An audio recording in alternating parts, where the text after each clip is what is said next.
অসহায় যুবককে গ্রেপ্তার করায় এলাকার জনগণ শনিবার মধুপুর থানা ঘেরাও করেন।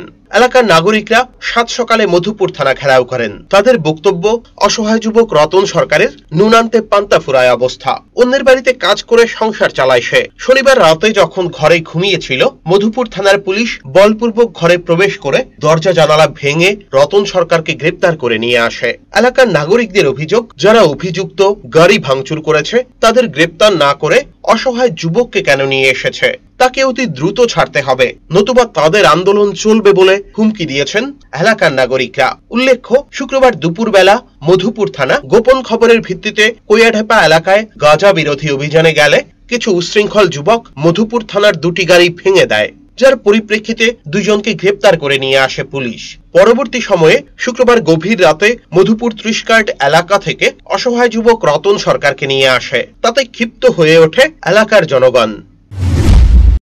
আমার স্বামী সারাদিন সকালবেলা কাজতে আইয়ে সারাদিনে রাত্রে ঘুমাইছে, সকালবেলা দরজা রাত্রে জ্বালানা খুললা দরজা ভাঙ্গা তারা ঢুকতে চাইছে। আমরা চিল্লাইছি পরে মাইয়া কাকু করে ডাকছে পরে মেয়েরা দৌড়ে আইসে পরে দরজা খুলি না, আমার ফুলা মাইয়া কানতেছে ঘরের ভিতরে।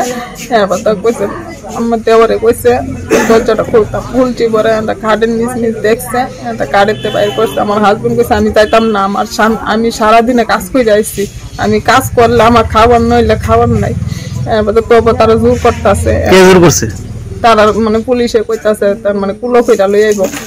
আমার বাচ্চা কানতেছে, আমার বাবুরে কুলো কইরা নিও না। আমার পুলিশের চাকরি করে করে কেউ করে না, আমরাও আছে গরু কোন সাহসে গেছে এরা ঘর থেকে গেলিকা ধরিয়ে গানছে আমার বালা হুলারা। হ্যাঁ ঘর থেকে আনছে। ছেলের নাম রতন সরকার।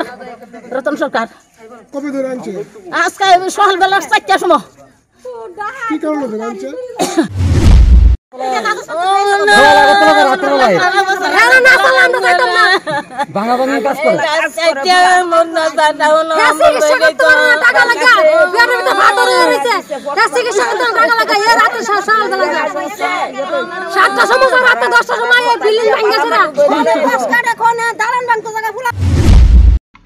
Bureau report, search India, TNN।